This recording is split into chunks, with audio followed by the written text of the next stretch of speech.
Bonjour à tous, Charles Gosselin, je travaille à l'équipe produit de Legal Cluster. J'ai une formation technique et aujourd'hui mon objectif ça va être de vous expliquer en quelques mots ce qu'est une API.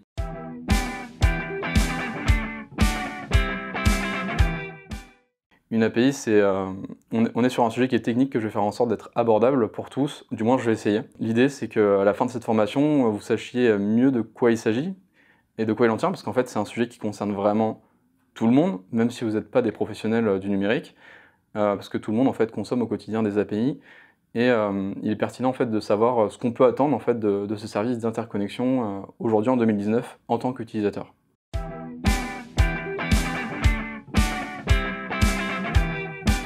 Une API, c'est une Application Programming Interface, et il ne faut pas se laisser intimider par l'acronyme.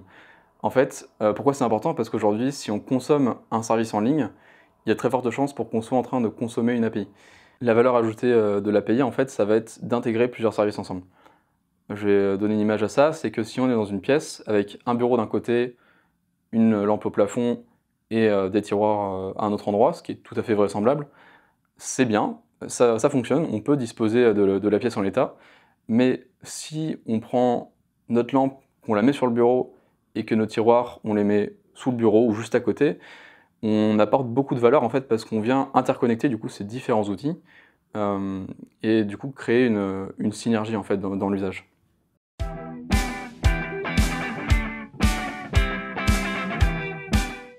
Alors pour mieux comprendre ce que c'est une API, parce que c'est vrai qu'on n'en a pas encore parlé jusque-là, je vais faire une analogie, celle du serveur d'un restaurant. L'API du coup, comme le serveur et son menu, permet de mettre à disposition un service. Dans le cas du restaurant, du coup, c'est la cuisine et la nourriture qu'elle produit, mais aussi les boissons, les cafés, etc.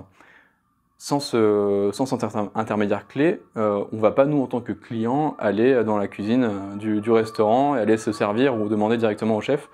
De la même façon que s'il n'y a pas d'API pour un service, ce service restera non exposé. On ne pourra pas l'utiliser. Donc en fait, l'API est un intermédiaire clé dans la mise à disposition du service qu'offre une entreprise.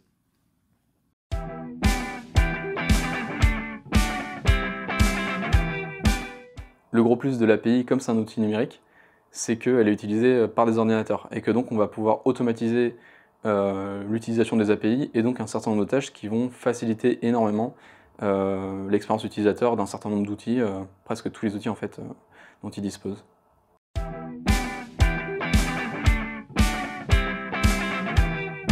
Maintenant, je vais donner des exemples beaucoup plus concrets d'API intégrés que vous connaissez, je pense. Le tout premier, c'est quand on lit un blog, il est assez courant de voir un petit bouton like de Facebook sur le blog, alors qu'on n'est pas du tout sur Facebook. Le site n'est d'ailleurs pas hébergé par Facebook. Ça, en fait, c'est l'intégration d'une API Facebook. De la même façon, quand on va sur le site d'une entreprise pour voir où elle se situe, parce qu'on a un rendez-vous, il n'est pas rare de trouver une petite cartographie qui va nous dire, où on visualise le quartier. Et évidemment, c'est pas l'entreprise qu'on va voir qui s'est embêtée à faire de la carto dans son quartier, non. Elle est simplement venue utiliser l'API de Google Maps ou concurrente. Et enfin, un dernier exemple qui est peut-être beaucoup plus discret mais qui est beaucoup plus puissant, c'est quand on va sur un site et qu'on n'a pas envie de s'inscrire, souvent on nous propose de nous connecter avec notre compte Google ou Facebook. Là encore, ce sont des intégrations clients d'API qui facilite beaucoup l'usage utilisateur parce qu'on ne passe pas par la case d'inscription qui est en général longue et pas folle. Et pour citer donc deux exemples qui ne sont pas des intégrations mais que vous connaissez probablement encore mieux, c'est celui d'une requête sur un moteur de recherche, c'est forcément une requête API. Le deuxième exemple, c'est celui de la consultation de nos informations personnelles sur un compte d'un service en ligne ou d'une plateforme. Parce qu'en fait, ici, on affiche des informations personnelles, donc le service en ligne va avoir besoin de nous authentifier, de s'assurer qu'on est bien la personne qu'on prétend être, et ça ne peut se faire que via des requêtes API.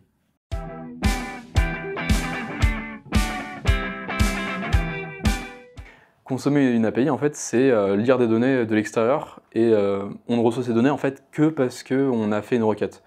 Donc il n'y a pas d'intrusion, de logiciels malveillants qui peuvent arriver par accident. En tout cas, s'ils arrivaient, c'est parce qu'on les a demandés. Par ailleurs, quand à Legal Cluster, on intègre des services tiers à notre plateforme, on s'assure évidemment qu'ils sont sécurisés, mais aussi qu'ils ont une bonne réputation, qu'ils sont très largement utilisés, Et ça, en fait, ça élimine tous les risques pour nos utilisateurs.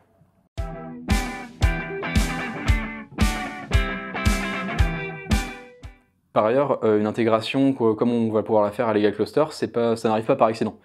Intégrer par exemple des outils de signature électronique ou d'autres choses à destination des professionnels du droit, c'est plusieurs semaines de travail pour plusieurs développeurs. Donc en fait, chaque petite brique des solutions tierces que l'on vient intégrer sur legalcluster.com, c'est du travail et c'est minutieusement fait, donc pas de risque à ce niveau-là. Si vous avez retenu ce dont on a parlé jusque-là, on a aussi dit qu'une API, c'était exposer des services et de la donnée. Et en réfléchissant comme ça, on pourrait se dire, mais on se tire une balle dans le pied. Si l'objectif c'est de respecter les RGPD et de protéger les données des utilisateurs, on ne va pas commencer à la mettre à disposition de tout le monde.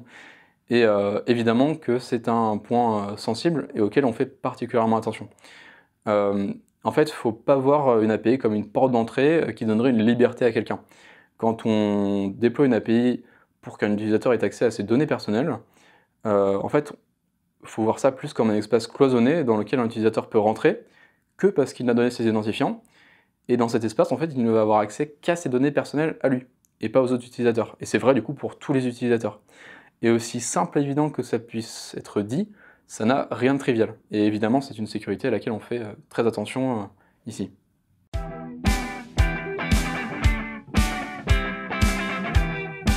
Ce qu'on va faire à Legal Cluster, c'est proposer des plateformes collaboratives pour les professionnels du droit, auxquelles du coup on va intégrer des solutions tierces que vont être de la signature électronique, mais aussi de la gestion de contrats, gestion de documents. Et l'idée, ça va être au fur et à mesure d'agréger un maximum d'outils pertinents pour des usages légaux dans une même plateforme, dans un même outil qui va du coup faciliter la vie des utilisateurs.